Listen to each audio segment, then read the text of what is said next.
everybody. It's Ron and Hope Unfiltered, real, raw, and relevant. And we are so glad that you took the time to be with us today. Ron, what are you doing? What are you raising your hand for? Stretching my back. You might have hurt my back 2 days ago. You did. You know, that's old people problems. When you can just like get up. No, it wasn't like out that. of the bed and you pull your back, or you I was drying off. Cough and you pull off. your back. I lift weights and I lift heavy weights and I work hard. You don't ever injure your back doing something like that. You always injure it with some stupid movement. Right. Some weird, awkward movement, and then you catch. I was drying off my feet and shins. Okay. I was out of the shower and I was bent over and I drove. And when I went to kind of pick my foot up, 1 foot down, 1 foot up, pop, I felt it. You need to do Pilates. Baby, I'm very, very flexible though. No, you are not. Because when I lift, I go very full motion. Ron, you are not flexible. Baby. Get up and do a toe touch right now. Get up and show them how you can do a toe touch. My hands flat on the ground. You cannot. Ron, your hamstrings You know those things that I got when I told you I showed you in that weightlifter that lifted my leg all the way up 90 degrees? Anyway. Okay, so you were just stretching your back. 57 years old, that ain't bad. Okay. But yes, I was stretching my back on this side because it's tight. I thought you heard it on the left side. Doing better. No, it's in the middle. In the middle. So I kind of shift back and forth to make it comfortable. Okay. I mean, I'm not like down in my back, but I did tweak it. So it happens. I take care of it. It happens. So we had, not viral's not the word, but we had a huge response when it comes to our podcast on YouTube. I don't know. I haven't looked at our numbers lately. I don't know how many people get our podcast on a streaming site versus YouTube. But on YouTube. No, it's my Instagram. Excuse me, that's right. Your Instagram, a clip that we did on the Jezebel spirit just went huge. Didn't go viral, but it went huge.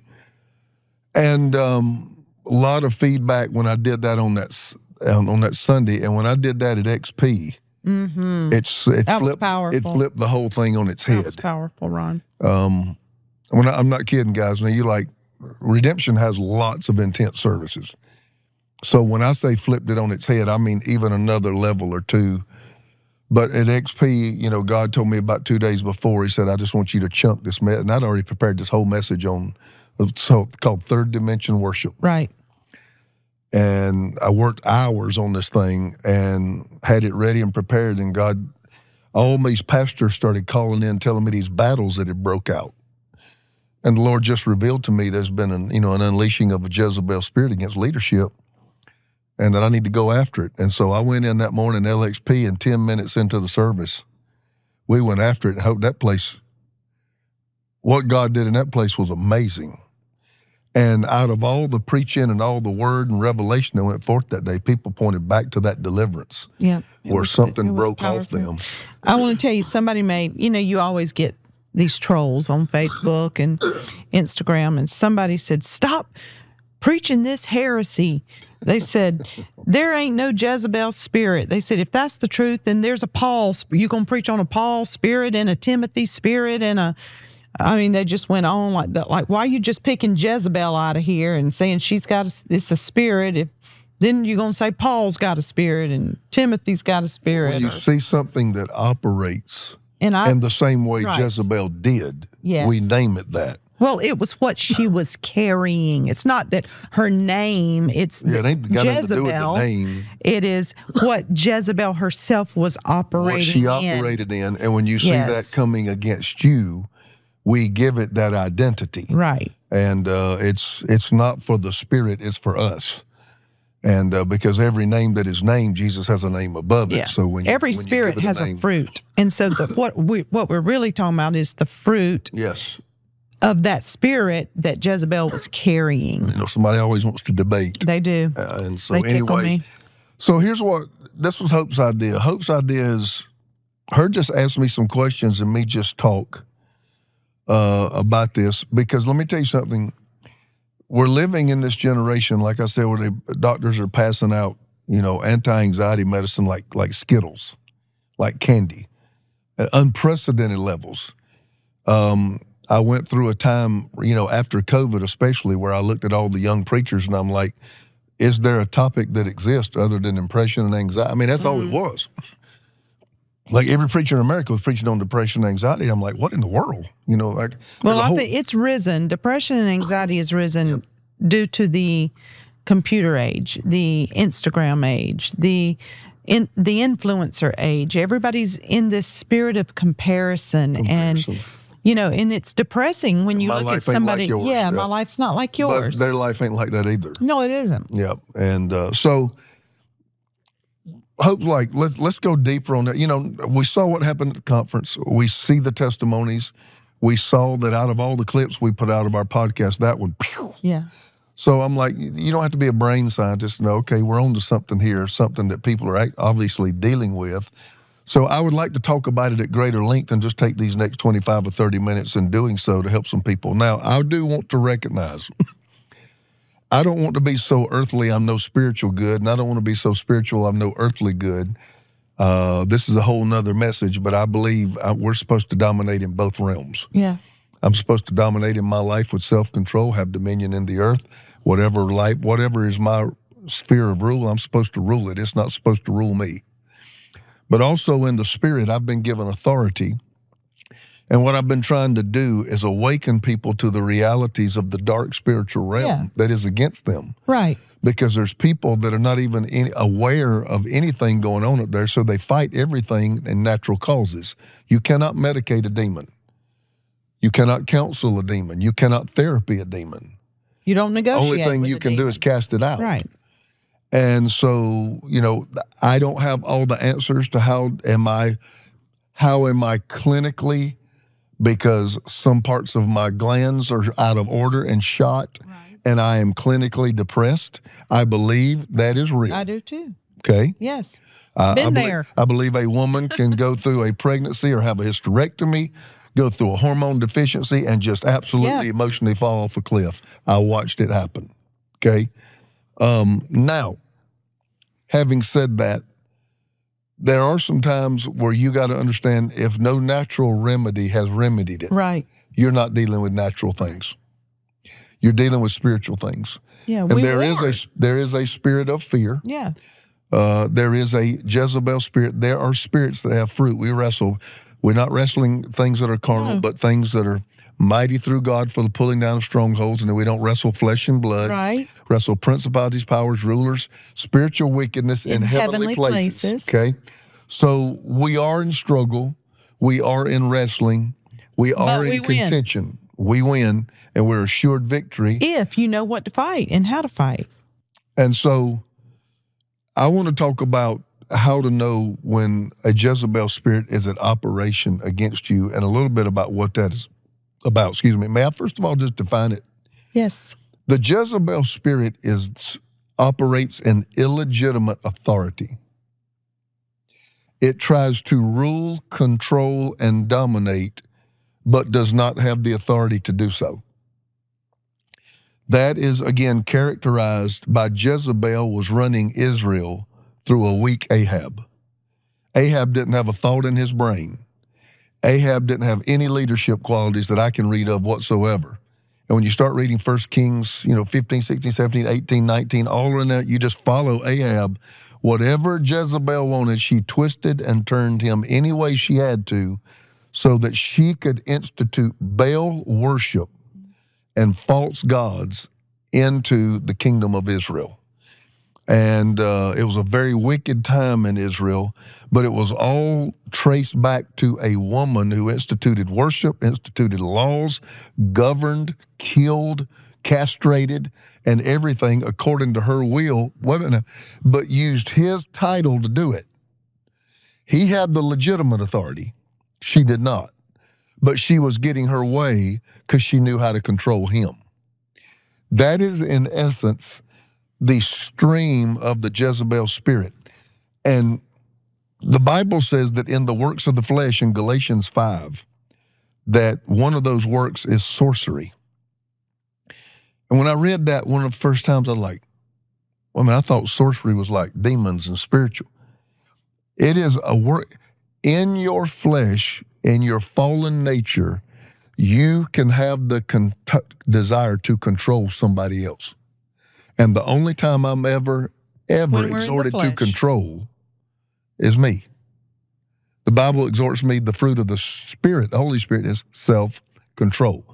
God wants me to be in control of me, but God at no time wants me to dominate or control another. Right. And when you are being controlled and you know it, and your decisions are no longer your own, that is when depression and all other things set in, because you are no longer master of your own world. Okay. We have an ad, but I want you to think about this question that we're going to come right back to, and we'll discuss it, because so many people I've heard talk about Jezebel's spirit, because she was a woman, just automatically say that that's a woman. A Jezebel spirit is a woman. The spirit can be operating in either male or female, correct? Spirits don't have a gender. Right. There's no gender.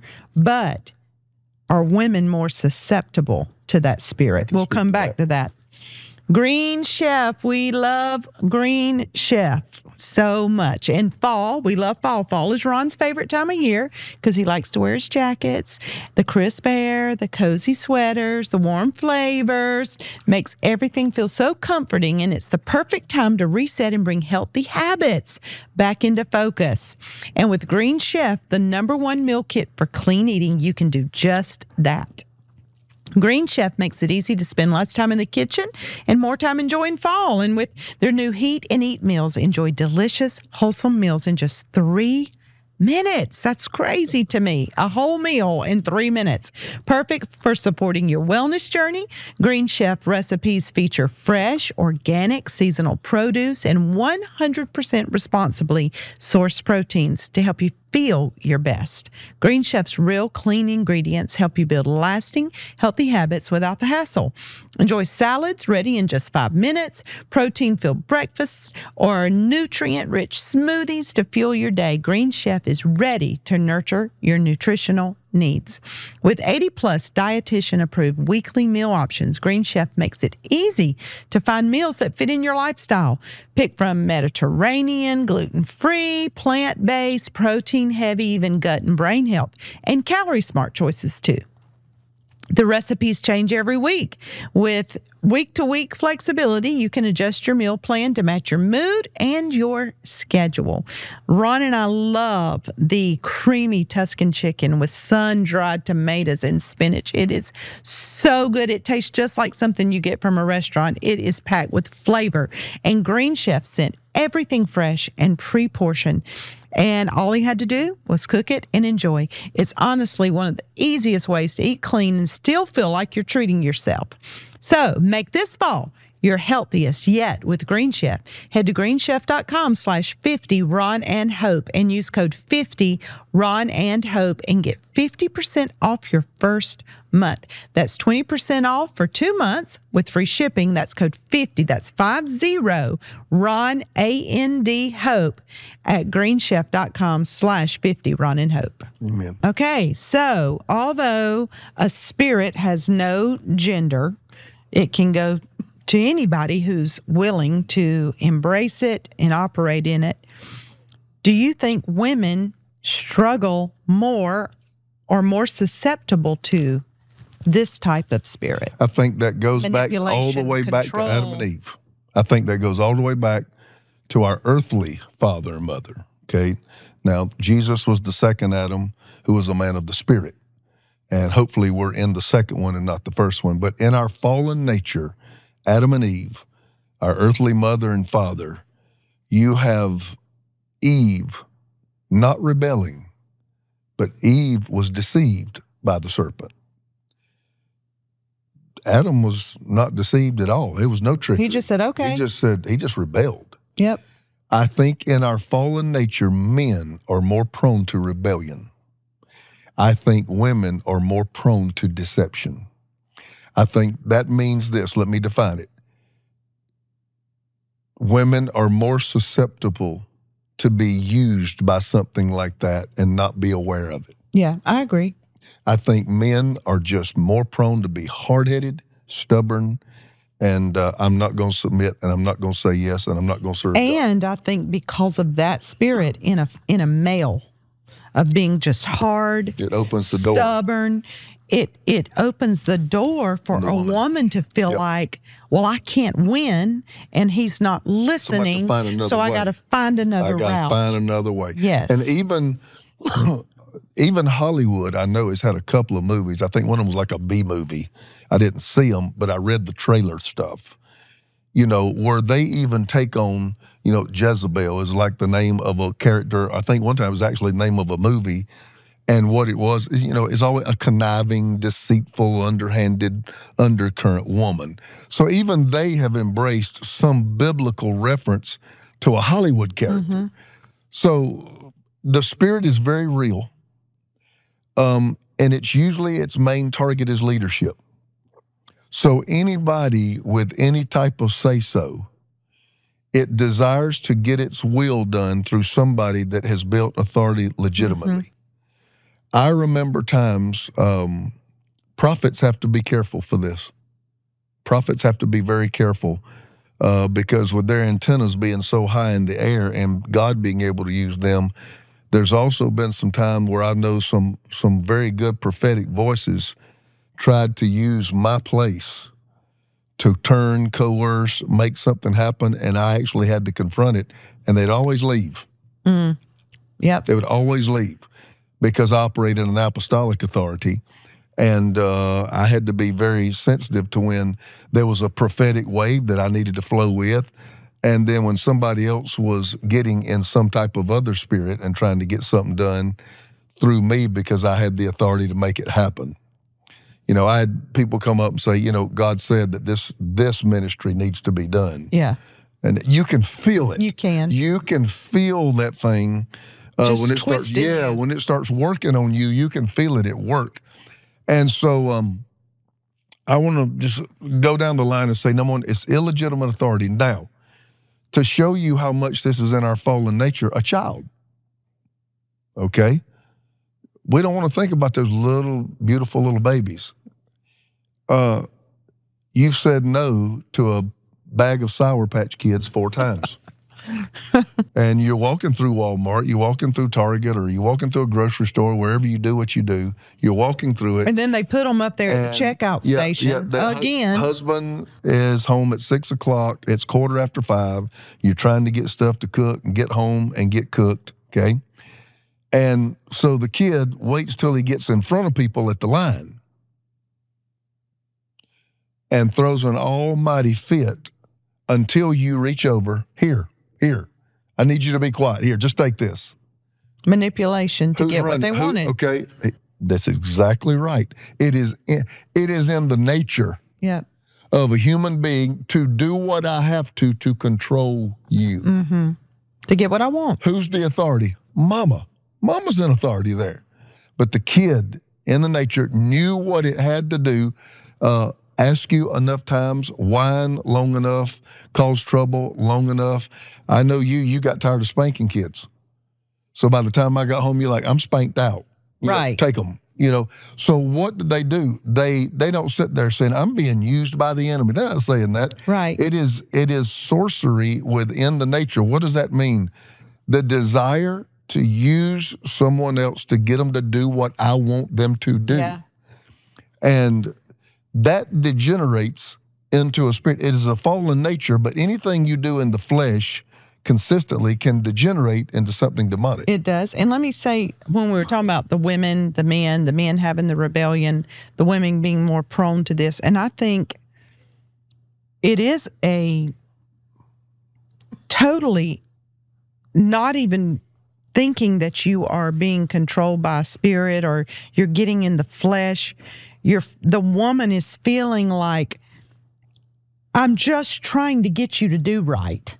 I'm just trying to get you to help me. I'm just trying to get you to come home on time. I'm just trying to get you to help with the children, but at the end of the day, truly, even in a marriage relationship, you can't make the other person do anything. It has to be their decision. It has to be. And anytime you insert yourself into I'm going to force you to do something I want, even in the form of sex or money or anything. It is being used by that spirit. Anything that you use, say anything that you use to control somebody else. Okay, for a man, money.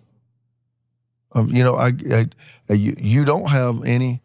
I got plenty of it, and come do what I need. I can leverage it, yes, to get you to do what I want.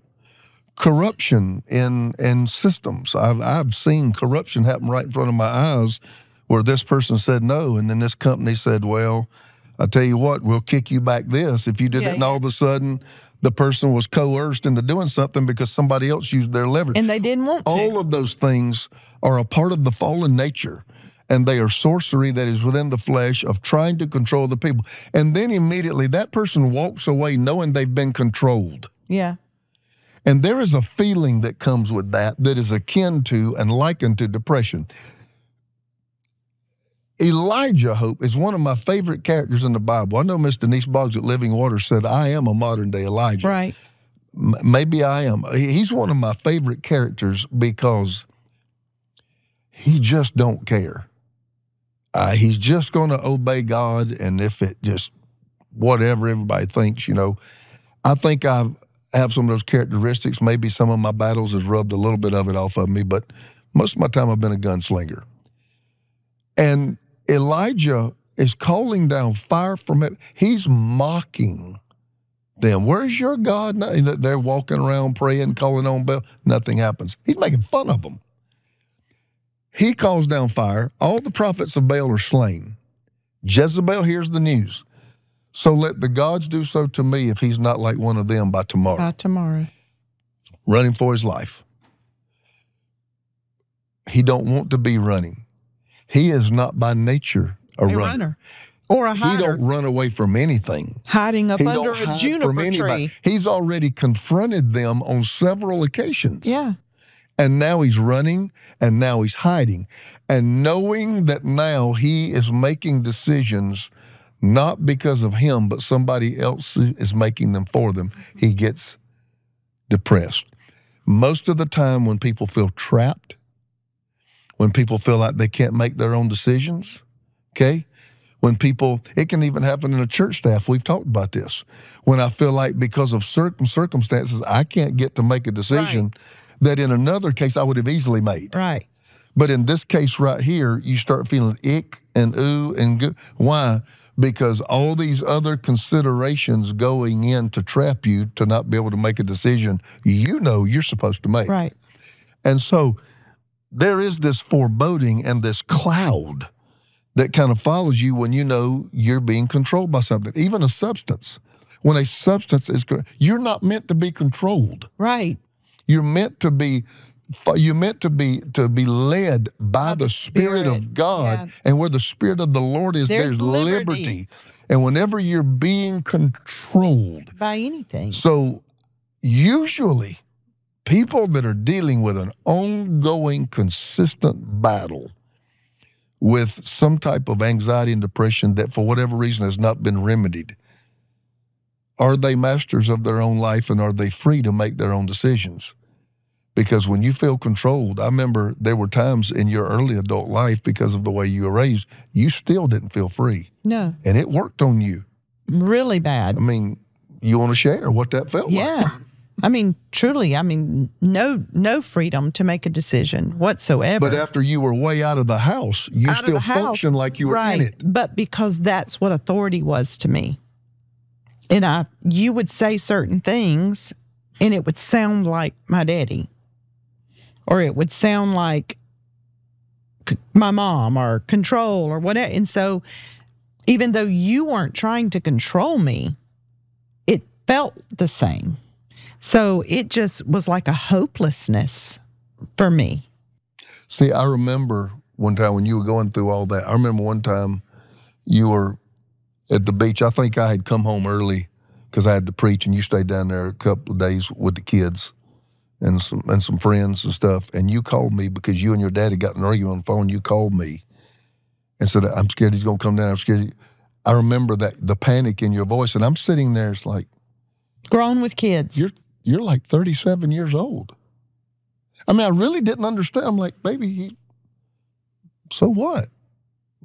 But to you, at that time, you couldn't make decisions on your own because you felt like you were being coerced. And I watched you during that time spiral and go down. I think that's where Elijah was. Elijah went from fire from heaven to suicidal at warp speed. Nothing happened. It was just under a threat. I went over this in the last podcast. Another way that she works is she tries to find dirt on people and hold them under a threat. There's nothing, I don't know that I've had many more difficult times in my life than when one of the things, when we were building that subdivision for single moms, and the people out of Charlotte, North Carolina I'd partner with, the president of it had done some very twisted business stuff. But everybody came after me about stuff I didn't even know. And then they brought the FBI into it. And the FBI made a threat. You know, we're going to turn this place upside down till we find out something. Yeah. That 3 years, I lived under a torment. You did. I would hear sirens go off. That's how much it affected me. Nobody ever did anything. We were declared clean. Nothing ever came of it. I ain't done nothing. I remember one time in our house, right there, Connors Creek, we heard helicopters and you started panicking. You said, "Hope, is somebody out there? Is somebody out there?" And I was like, "What are you talking about?" A threat. A threat. So anybody, you know, Jezebel wanted Naboth's vineyard. I've always said, what is a vineyard? A vineyard is dirt. She wants dirt so that she can weld a threat, because if I've got something on you, I can control you. So if somebody says, "Man, you're talking to where I am right now. I'm feeling all these feelings. I just feel manipulated. I feel controlled." And I do believe the spirit is so sneaky that some people could be, Jezebel could be influencing you and you not even know that it's Jezebel. You're just being a puppet and you're being used. But some people could be feeling so depressed and so low and hopeless. What would you say to them? Well, I'm going to say something. Number one, Jezebel is usually close. Absolutely. Usually in your circle. Absolutely. In your leadership team. In your house. Jezebel cannot really harm you at a distance. Mm-mm. Jezebel is usually close. And a lot of times we think if we can get rid of the person, you understand, getting rid of the person is not getting rid of the spirit. Right. And so a lot of times we get rid of a person. That may be necessary. I've had to do that time again. But there is a time you have to confront it. And I told the people that day at LXP, I said, that's a nasty spirit. It's nasty. You know, it's another thing is, and I do want to answer the question because our time's about up, but another thing is I talked about the taking away the masculinity of men. I said, that's how I think it's been released in America. It's not just church and church people. It's something in America that we're now, being a man is all of a sudden toxic. Mm. Being a man that is a caretaker, being a man that is a protector, being a man that is a provider. A woman who wants to be in control. I'm independent. Hope. This will stir some comments in the comment section. When Adam and Eve sinned in the fall of man, the tragic fall of man in Genesis chapter 3, where all of humanity is suffering from it to this day. Every blight on the earth came from that event. God came and started handing out the curses. Since you have done this, spoke to the serpent, you shall crawl on the belly, you shall crawl on your belly, you shall eat dust, okay? When he went to the woman, he said, your pain will be greatly increased in childbirth, and your desire will always be for him. That word translated out in Hebrew, as I have studied it, is his place. Your desire will always be for his place. Yeah. Fighting to be on top. What do we see in America in this day? It is a striving to take men out of a place and replace them, and to take women out of her place and place them where now you have God's order that have been reversed. That's powerful. And everything was fine as long as Adam was feeding Eve. But when Eve started feeding Adam, yeah, but you want me to always come bring you your plate and feed you. You know what I'm talking about. When the man was looked at as leading, I'm going to lead my household. Right. Order was in place. When it got out of order and Adam was letting Eve run everything and had abandoned his place, my mom even had a little thing she gave at a women's conference one time I thought was absolutely brilliant. She said, you know, everybody talks about Adam and the serpent and the conversation and being deceived. She's like, well, where was Adam? And that's what I was about to say. And the women's listening saying, well, I don't want to lead, but he won't lead. Hey, you know what? Would the conversation had even taken place if Adam was covering his wife? Right. Absolutely. See, everybody's got to go back to their place. So it's the chicken before the egg. Everything's got to go back to its place. Men, stand up to be a man and know but don't do it in dominating form. Right. No, you love. Yes, love the most crucified man. Jesus became the head of the church because he was obedient unto death. We are the head of the house because we're obedient and we die to the needs of the household, the kids, the wife, the family, others, and we're the most crucified ones in the house. I talk about that at length at the marriage conference. That's how you get to be head. It is easy to follow a man that has died to everybody else in his family. Yeah. That's easy to follow. It's not hard to follow. So to break free from this, Lord, yes, Lord, expose it. Lord, show me who. Lord, show me the way. And then break it. It sounds overly simplistic, but it's the name of Jesus. It's the power of the Holy Spirit to destroy the yoke and remove the burden. But the thing is to become aware of it. Yeah. To become aware, to sit back and say, wow, I've probably operated in that. You gotta own that. You're either operating in it or you're being affected by it. Yes. And so, you know, or this is happening in my house, or this is happening in my workspace, and I can see it now. He's kind of pulled back the cover. That thing is really at work there. And even understanding that it, you know, when we give in, even to children, and if they, you know, if they know if we'll cry long enough, we'll come to the crib and get them. So you're opening the door for that spirit to operate in your house. To only increase. So these are very difficult boundaries, and I certainly didn't master it. You certainly didn't master it. But we have been through enough battles now to say that thing has to be confronted. Yeah, when you recognize it, it has to be confronted, because Jezebel is a spirit you don't let roam free. That's right. It's good, Ronald. It's good, Ronald Wayne. Hopefully. Give us some stuff in the comments there, because really I could care less about being culturally relevant. I want to be biblically relevant. Right. And I want to expose the truth, because the truth will set you free. So anyway, this was a good talk, baby. It'll keep you from being everything God's called you to be. Definitely. It will. It's their design to thwart your purpose, to keep you from running your race, from being everything that God's called you to be. So we got to confront it. Yeah, I wish we had really more time. You know, women can nag, or women can talk till they finally beat the man down, weary him, and coerce him. Men pout. Men pout. You know what men, they give you silent treatment. Yeah.